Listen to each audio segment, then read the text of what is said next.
Hello coaches, welcome back to another Modern Soccer Coach podcast. Joining us this week is John Wall, big friend of the Modern Soccer Coach podcast. He's been on before. In the past, he's talked about his Marcelo Bielsa book, Rotations and Interchanges. Highly recommend you check that out. This time, he has come on to discuss his recent role as assistant coach with the Jamaican national team. So he gave a presentation for Modern Soccer Coach followers around the work he did there. Phenomenal presentation, free presentation. I'll put a free link for that presentation below. I've taken 10 minutes of that presentation for this interview in order to add some context. So the majority of this is around the conversation we had after, which is about coaching philosophy, coaching journey, and the reality of coaching. Outstanding from John, as always. I'll put the links to all his work below. Highly recommend you check him out. Please like, please subscribe if you enjoy. And before we start, a big thank you to our sponsors, Actavivo. Actavivo is a free team and group communication app built for clubs, schools, and organizations. It helps people connect, organize, and manage group activities more effectively all in one place. It's completely free. I'll put the link below and I'll give you more information at the halfway point. Okay, coaches, don't forget to like, subscribe. Here is John. Enjoy. It's obviously about my time as an assistant for the Jamaica men's national team between 2022 to 2024. So time passes by pretty quickly. But I'm going to start by challenging the community a bit, where I feel I see so much of those big fancy ideas and game models, methodology, and everything. But I feel that we need to nuance the talk a bit. If there's anything I can send really down to the nutshell is that when you're looking at a team and stepping into a role, don't try to fool yourself. I think a lot of coaches overestimate that the power that they have and what they can do versus actually trying to be a little bit more of an optimistic realist and look at what is actually achievable. And hence, a little bit more of the pragmatic side would be a good thing for the coaching community. And this is probably what we did the most. We spent 2 years looking at Jamaica before stepping in terms of games and looking at and doing our due diligence and everything. So for us, we were not fooling ourselves, but yet again, the theory can never match the real world. For us, when it comes to just looking at the essence of the team and what Jamaica is, it's not a big country when it comes to the football world, but in another sport, they're pretty big. But we were saying that if you put a Jamaican in a 100-meter sprint, the Jamaican's going to win 9.9 times out of 10. And that alone had a lot of consequences for us when it comes to what we could do, both in terms of preparation, training, and our style. The speed was not a style for us, it was a standard. So imagine if you have a team that has a lot of power, then you build it around a lot of collision. It has to be some impact. Newcastle, for instance, right now. Speed, if you have that, you need to create a runway so your Formula One cars can take off. And if you have creativity, well, then you need to create a canvas for the artists. One-on-ones, creating those spaces for them. And I think instead of the chicken and the egg, where the coach thinks of himself or herself as the main creator of things, I think you're kind of overstepping what you're supposed to do. Your job is to take out and maximize what you have and bring out contextual principles around what you have in front of you. This is obviously something we evolved It was not just taken from our research, but we came down to just three things that we wanted to be good at. And what we could be good at, really good at, versus the rest of the world. And that was transitions, defensive organization, and set pieces. And that's kind of the hard thing when you want to do so much, but in the coaching realm, you are usually not given a lot of time. You have to pick kind of, now being stoic, but picking your way of dying. So you have to go with a way that's suitable from the people that will come. For myself, I like to read a lot, and probably that's why I kind of can get lost at times. But our Northern Star was to become the fastest team in the world. You cannot always choose the game. We couldn't change the rules, but we could only choose how we play the game. So if you look at US, Mexico, Canada as the heavyweights of CONCACAF, how do we beat them, but more on our terms? And from that point, started to declutter our process. So our first game was Argentina in New York, September 2022. We looked at the squad that we got. We didn't really pick that team because we sorted out our contracts like a week before. But based on the clutter of where the players are in terms of age, extremely few players coming from developing performers. I call it that. You got the emerging talent and players in their peak, but close to getting to their twilight. You can kind of understand what we inherited. Our approach was to stabilize the team and trying to mold it towards being consistent performers without thinking about if it's sexy enough, flary enough, or anything, but in the end, actually produce positive results. Furthermore, before I continue, is to just looking at the emerging talent peak and so forth. Emerging talent has a tendency to be volatile in their performances. And this is from a club perspective that they are of a lower cost. It is your pipeline. It's not always a guarantee that they will fulfill their potential. Not everyone can be Rio playing for Liverpool and just have a runway to the riches and everything's going to work out. The developing performers are, in a national team context, still earning their way in. They might get minutes. They might just have a handful of caps so far. But these players are the next cycle that you're going to be leaning towards. And for us, it was really important to integrate that. Peak is the players that are supposed to deliver the results. It is your core with a few obvious twilight players that have a lot of caps and can provide stability and actually provide standards for the group. But the twilight also has a flip side that they lower energy, more tendency to be injured, and they can actually block out your pipeline too. And this is where a lot of national team coaches have a tendency to become over loyal to players that gave you a lot of success in the past.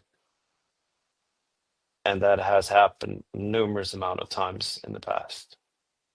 The big data, we used external sources to actually, and some detective work to actually gather the huge diaspora that in Jamaica's case, just in London alone, I heard figures about 800,000 ex-Jamaicans living there. And for us, looking at minutes, how can we use those minutes to actually integrate players and use it as capital and investment for the future. Logistics might be that everyone expects standards that it's high. Jamaica have been through some troubles before where they didn't have a flight back home after a game, a World Cup qualifier.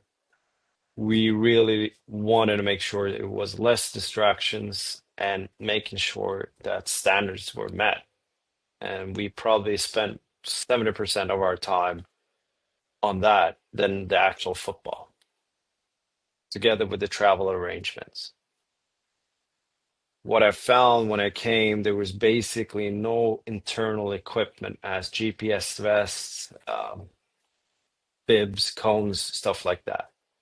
It was very scattered. And how could we make it every camp as predictable as possible? Because we only borrow the players. I'm saying borrow for X amount of time, 5 to 6 days at a time. 3 months later, you're going to see them. So it had to be as simple as possible. On the training and design, going back and piggybacking on what we could become best at, set pieces is what we did every session because of the heat and those external factors too. It kind of forced us to work with shorter bouts in everything that we did. We always started with the ball is dead, throw in a set piece against us or for us, and then in game. And what was kind of profound, even for me, even though I've been with the national team before this, what it actually helped and shaped me to become more simple and direct, and whatever I wanted, if I can put it down to just one sentence and work on from that, the better it was. Our in games was as simple as it could get, where we more were looking at 4 scenarios only, not 40. And what I mean with scripted actions is almost like if this, then that. That sounds almost computerish.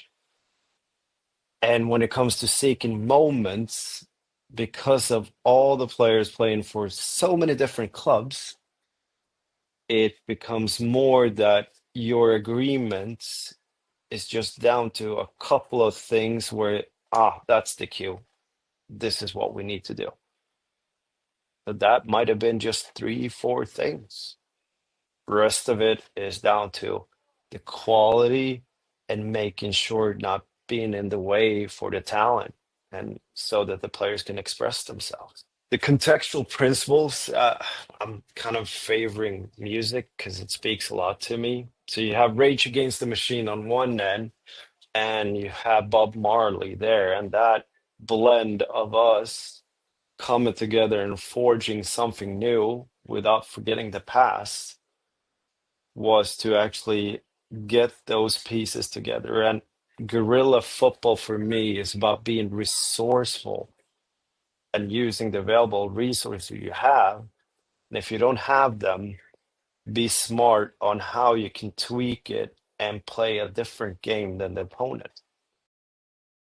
Hello coaches, we'll take a quick break here. A massive thank you to our sponsors for this episode, Actavivo.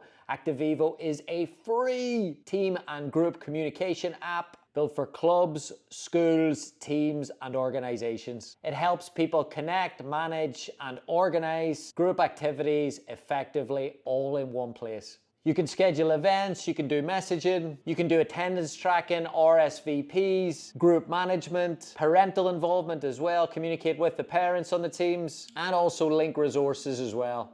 3 reasons why you should check them out. Number 1, it's completely free.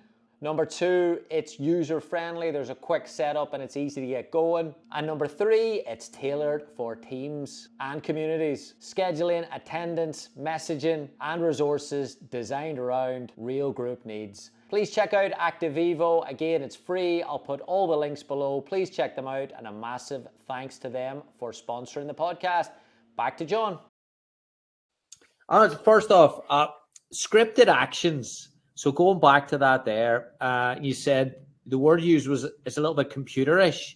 How do you then balance between, again, the moments that you want to be scripted and then the moments that you're going to kind of let them be freed up, if that makes sense?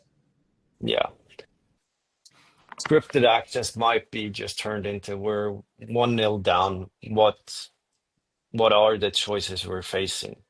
For us, we had just said very simple. We might move into a 2 central system strikers. But for us, the dead ball was gold, meaning throw-ins will occur during the game, no matter where it is and how bad you are, you're still going to get them.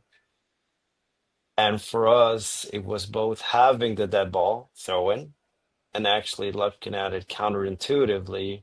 When they have a throw-in, what can you do within 2 to 3 passes? So it was always a back and forth kind of thing, but that was an integration. But when it comes to in-game, yes, less feelings and less on a whim that you get a feeling I'm going to do this as a coach. We were in a process of trying to raise standards and become predictable internally, but less predictable for the opponents, that you could sense that we could strike it at any time. I posted this on the Modern Soccer Coach WhatsApp group yesterday, and something that, again, sometimes, especially with algorithms today, the way you consume football, I question whether I'm just getting it because it's in my head or whether I'm getting it because I saw one of it and I'm getting multiple of it. So I don't know. It seems to be that coaches today at the highest level there's a tension between the intensity and the tactics almost. And again, we spoke briefly about Ruben Araman before. You know, you can go out with real high level players against a 4th tier team and struggle with something that you would take for granted, which is competing, duels, all these terms that we used to take for granted. Rangers, Glasgow Rangers, Russell Martin, having the same thing, same issues. So I would never underplay that. I would never underplay to get a team and go out and embrace set pieces, embrace second balls. How do you think that you can, you know, if you took over a team or if you went to a team that maybe that they're lacking in that there, how do you think you can make that up and get that through to players, perhaps? Thanks, Sven Goran Eriksson, the late Sven, told me that. Whatever you do when you're going into a team, I think it was 3 things. I have them written down, but speaking out of memory, one of them is that whatever you do, you better make sure that the players feel what they're doing is the most important thing in the world.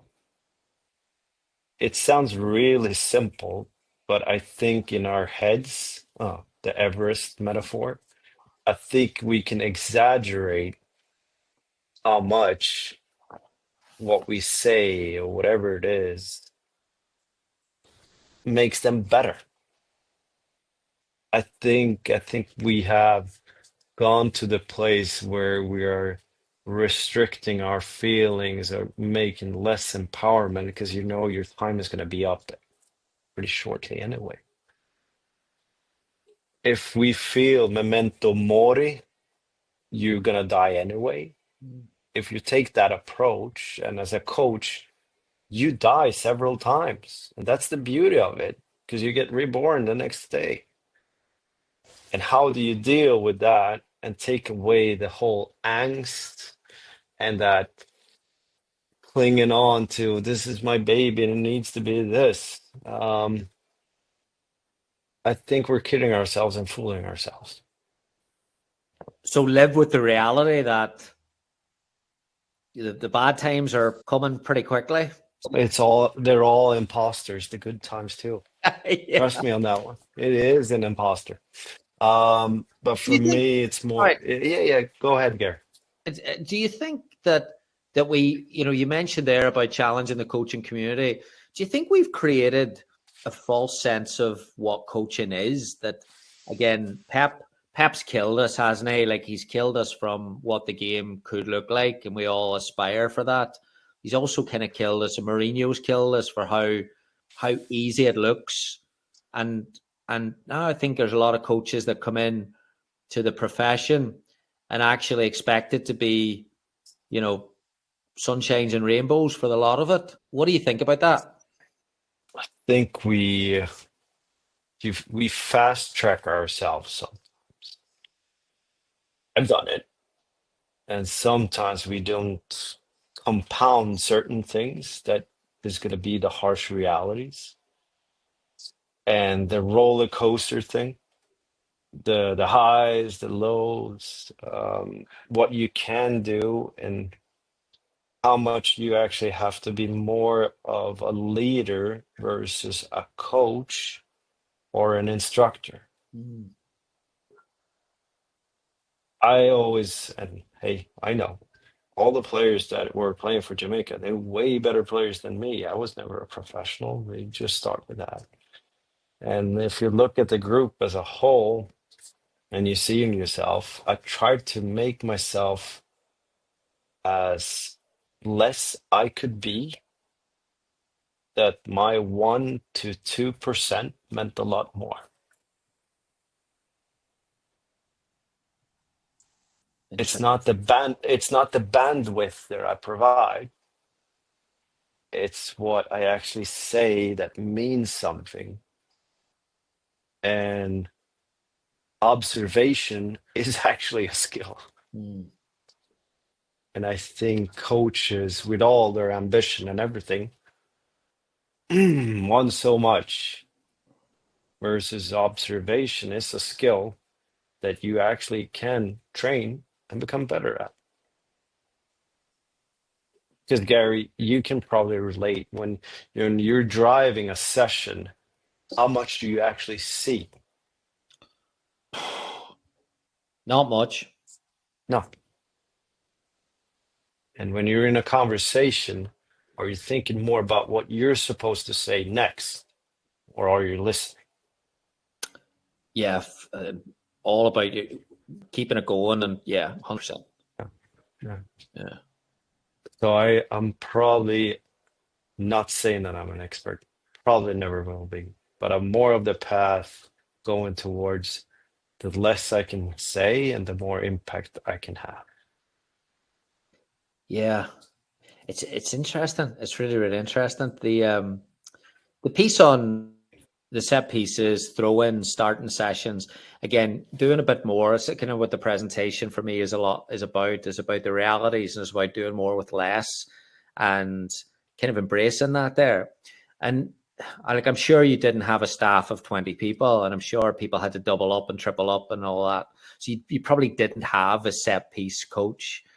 Do you think No. that you see? So you had to, if you had have had, $1 billion budget and all the bright lights and all that there, would you have preferred, or do you prefer the specialization of 10 coaches and a set piece coach, or do you prefer the fact that, we've got to work this into our session and we got to make this? Is that a bit more realistic, perhaps, than, again, the specialization can lead you down to another step removed from the reality of the game? Yeah, because the harsh reality, it's becoming more and more, and the budgets are becoming way more. Club perspective. National team level, Finland and Jamaica are my two experiences. Where Finland had more, yes, in terms of amount. Jamaica, we were close to 20, but not always 20, if you know what I'm saying. Meaning during a Gold Cup, Copa America, yes, you're staffing up. You're pretty close to, because you need to cover that much. When it comes to a regular camp, you're down to the 15 to 17, 18. And to answer your question, I'm more into the All Blacks view, that hybrids and people that own the holistic view, not a small fragment of the whole. So you can actually put more of the power towards the players. And actually knowing in the end, it's that players will win games. Teams win championships. But that's not me. I'm part of the team, but the players are the most important piece to it. For me, I would make sure that the players are more taken care of, have the necessary support, and doesn't have a worry in the world, except for worrying about intrapersonal stuff, the relationships within, and how they can be more joint together with the coaching staff. But that's the culture I'm from. I'm more coming from a flat organization type of country versus Jamaica. No. The Western world, typical Anglo-Saxon world. No. The old empire has shaped the certain parts of the world to a certain way. You did miss one big thing in your presentation, if I'm being critical, is whether Lionel Messi played in that Argentina game or not. He did. He came in at the 55th minute. He waited until the 78th minute to score. So we contained him for 23. He's a pretty decent guy coming in. Yeah. So on that, again, when you're trying to do less with more, I feel, and I've been in these situations, not to the extent of your presentation, but in situations where you feel, God, I've got less budget, or I've got less of a history, prestige, all that stuff. I think a temptation, something that I struggled with, was the temptation is that you've got to double down on opposition analysis. You've got to stop other teams, which is that's why I want to ask the Argentina question was, you could probably do a 70-page or 70-slide presentation on all that. So how do you balance between stopping the opposition and maybe reducing some of your identity of we are just going to focus on them versus getting that strong identity and culture in your own team? It's a big question. It deserves a good answer too. Argentina game, where we were a little bit hesitant, to be honest, to take that as our first game, but it went pretty well. 1-3. No, sorry, 3-0. Lost with 3-0. It showed that you cannot win the war the entire time. You have to face battles. And the battles in our case was to actually test our defensive structure, not to want anything more than that, but actually, okay, at least this. And this is where we can actually set like a fundament around and just focus on that. As a club, a team, it's really easy to go down that rabbit hole on doubling down on opposition analysis. I've done it. To the fact that you're almost close to who are we besides adapt. But the pragmatism of it all is that pick just a few things. It's better to be less than 3 because it's big things enough whenever it comes to the game. And obviously you have supporting structures around you. You can mine, sorry about my language, the shit out of everything that you put up. But I think Bill Belichick said it, do things that are actually repeatable. So defending is actually repeatable because it doesn't take that you have to be an overly creative player or logical. And in a national team context, it is, yep, you can be rigid, you can be all that. Just click. In a club perspective, it still has to be about bringing out repeatables for players that might not know how good they are already. They might be unlocking players. That might be the thing. A club or a team that's really good and taking care of the unfit toys. Sorry, quoting Moneyball.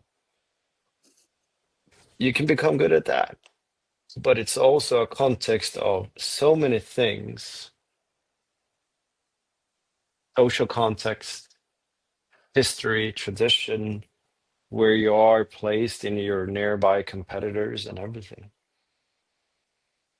And you have to blend that in. And I'm not sure if I've come to like the magic formula yet, but I think I can remove myself and my ego out of the equation at least. This might offend some Jamaican people, so I apologize if I do. But I would consider the Jamaican culture pretty similar to Irish culture in terms of like the resources and the professionalization is not quite to where it was. So No. I watched this is the offensive bit. I watched Cool Runnings about 3-4 months ago with my kids, and Yeah. you know, you're looking there at the preparation and the resources and the investment, and you're like, imagine taking a group of Jamaicans away who didn't have the resources that other nations had. And again, some of that, I think, when you double down on opposition analysis, sometimes you double down on structure and meetings and unit meetings and individual meetings, and all of a sudden, Yeah. you can actually maybe take away an identity of free, and that would be the Jamaican perception, the freedom, the reggae, and all.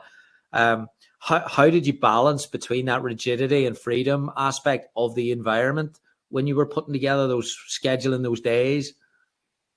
We didn't double or triple down on those kind of things. We actually just framed the day, meeting before the session. Everyone's got everything on at that point. Freedom to, believe it or not, to eat your breakfast to a certain time. That was optional when to go, which was kind of new for them, because this is my perception, and I might be wrong too. When they think it's camp, you all of a sudden make it into a military compound. It's this and boom, boom, boom, boom.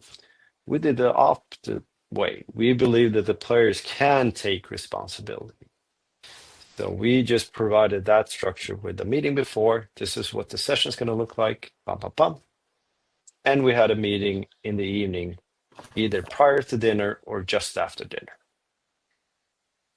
Rest of the day, it is up to you. How do you want to perform? So that was kind of meeting them. But clubs today, Premier League and everything is so systematic. National team might be the only place where they can breathe freely within, a certain reach, right? And we didn't want to take away that. And within that structure, outer parts, we created something that could be repeatable. Again, that sounds, I mean, it sounds highly effective, first of all, but I think it sounds easier than what it is, because when those players are away in their systematic world, the coaching staff are not working with players. So again, like I would liken it to the college coach experience, where you have a little bit of a lag in an off season, and you get the players back. You're like, we're going to knock out all this stuff, which again, it tightens the environment, doesn't it? It makes it really difficult to kind of get that flow and players to embrace that type of environment. Yeah, at best you become a garage band, right? So it feels rusty, even for myself as a coach. The best time is probably September, October, November. You're meeting every month, then you're in the flow.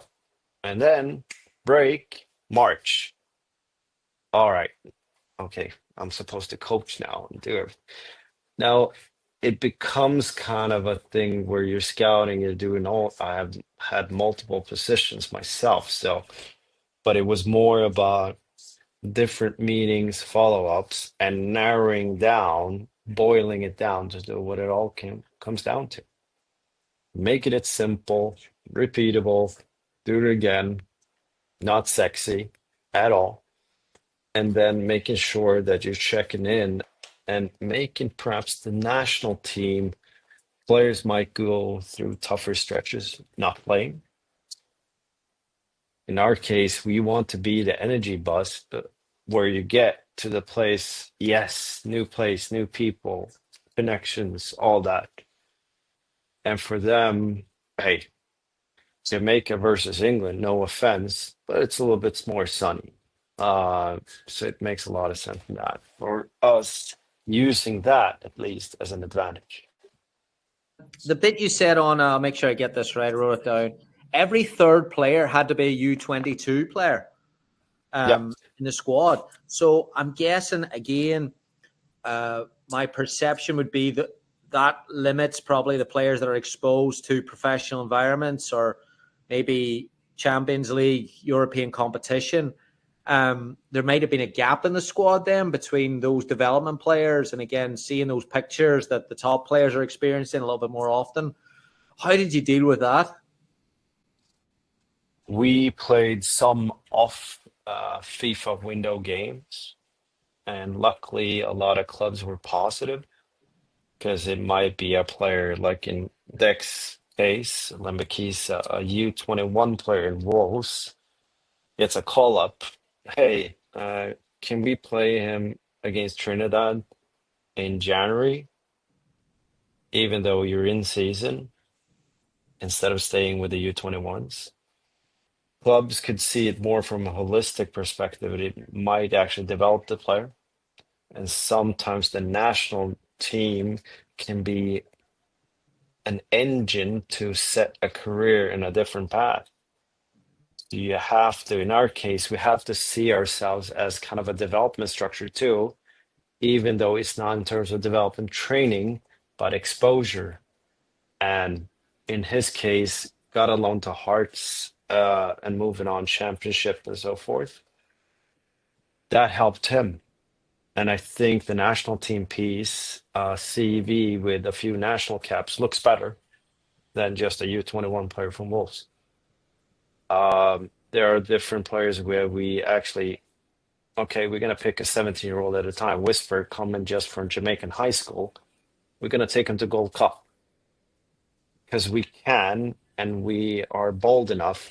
I have to give Hamer the credit to be ballsy and play the player minutes more than starting again.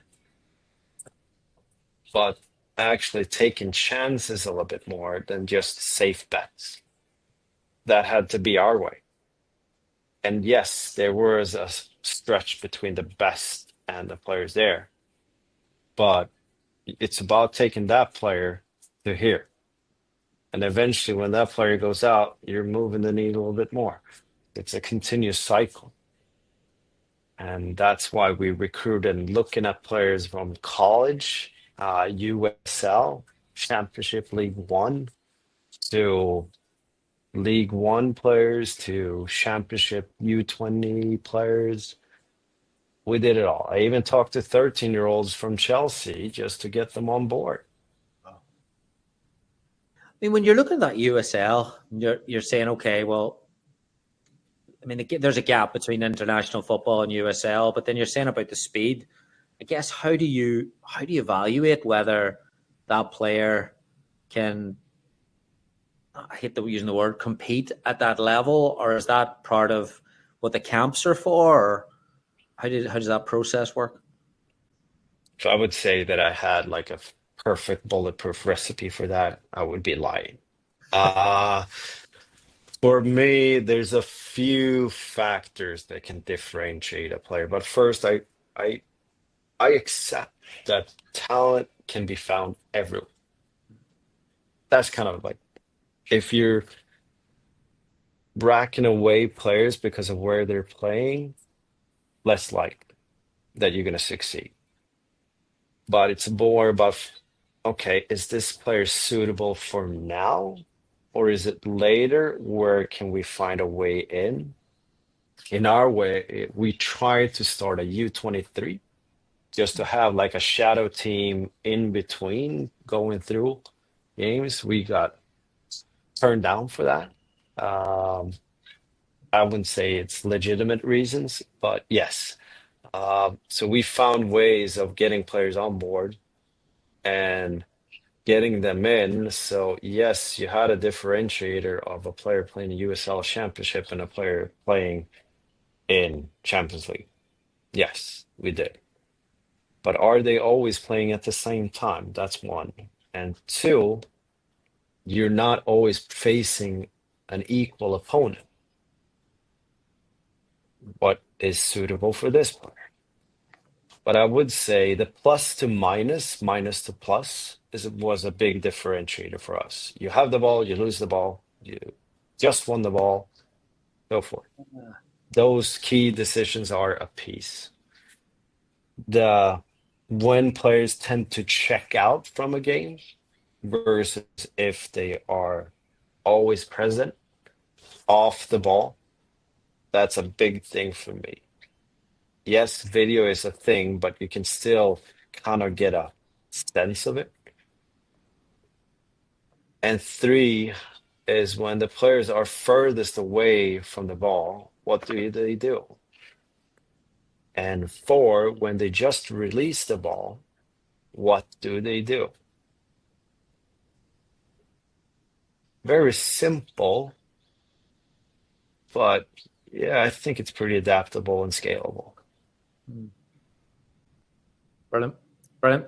All right, last one for you. And this has been absolutely brilliant. When you're looking at coaching, again, something that you want to challenge in coaches, the reality of coaching is it's difficult, it's complex, and then of course everyone is trying to get fast tracked and not to get to the next job, but just get the learning process out of the way for the most part. Federations are now looking at, coach education is growing in volume, is growing in opportunities, but it's always going to lack that reality of what it actually is. What's your take on how to communicate this development piece for coaches to get more awareness around what coaching actually is versus the glossy, again, you said at the start, the glossy PowerPoint of the game model that you think you're going to roll out, but it never quite gets there? Two things. One is one failing of mine, actually. Okay. I did not journal enough in my early stages. Copying kills. Context wins. I copied the first 7 years of my coaching career. Not at a high level, I copied myself forward. I can admit I'm a sinner in the church of modern soccer coach, but I can admit it. Still, if they're brave enough to, I'm going to use bad language now, Gary, you're sorry, do an entire session, shut the fuck up, and just look and observe and take notes. If they can allow themselves, then they might have a chance to actually become a better version of themselves tomorrow. And then repeat it again and again and again. And Hamer is probably looking at him and even more in deep respect for what he did and what he does, that he journal and is systematic on how he journals. He's a dentist, so that is second nature for him.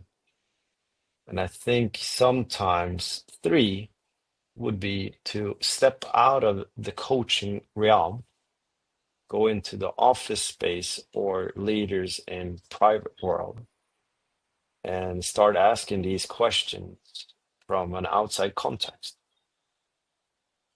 They might reveal a lot more than your coach educator actually does.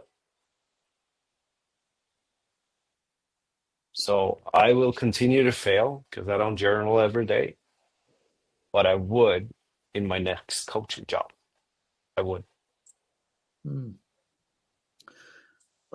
Not that you're reading his notes, but you're saying their journal every day. You're looking at writing about your experiences, your reflections with the player on sessions, or is that more emotional piece of where your head's at, or a bit of both? I think you can differentiate it. And yet again, there's no golden formula or recipe, but it might be where you actually observe a player doing something. But yet again, are you too busy driving the session, turning your back towards that player?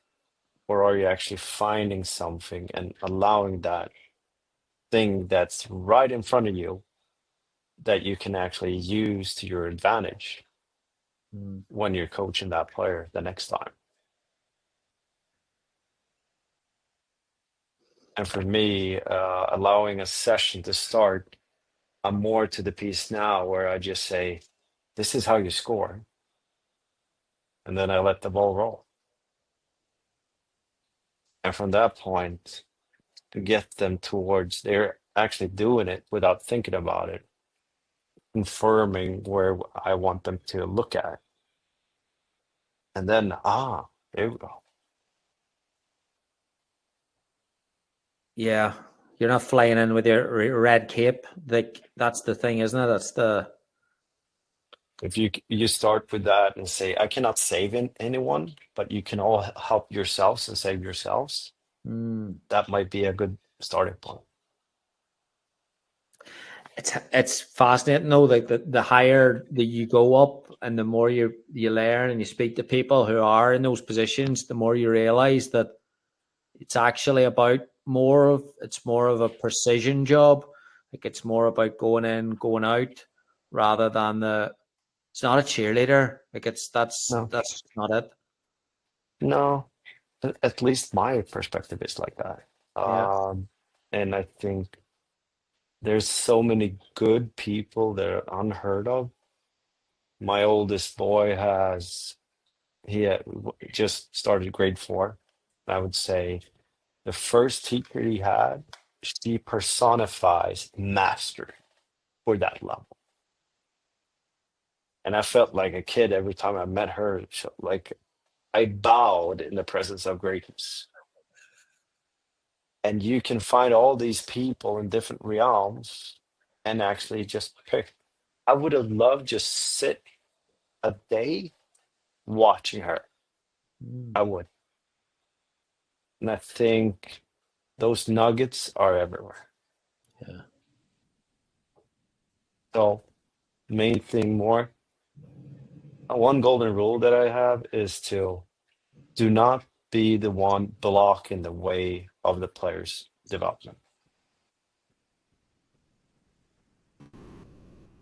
Removing yourself might actually be the thing that develops the player. This has been outstanding, John. Absolutely brilliant. Loved it. It will do for everyone who's listening and will listen to it eventually. I will share a folder to Gary. So obviously you'll have it.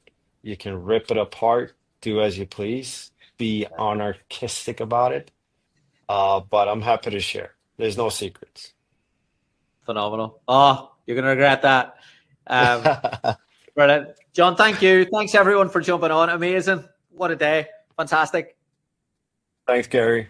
Thanks, John. We'll chat soon. Cheers. Thanks, everyone. Bye.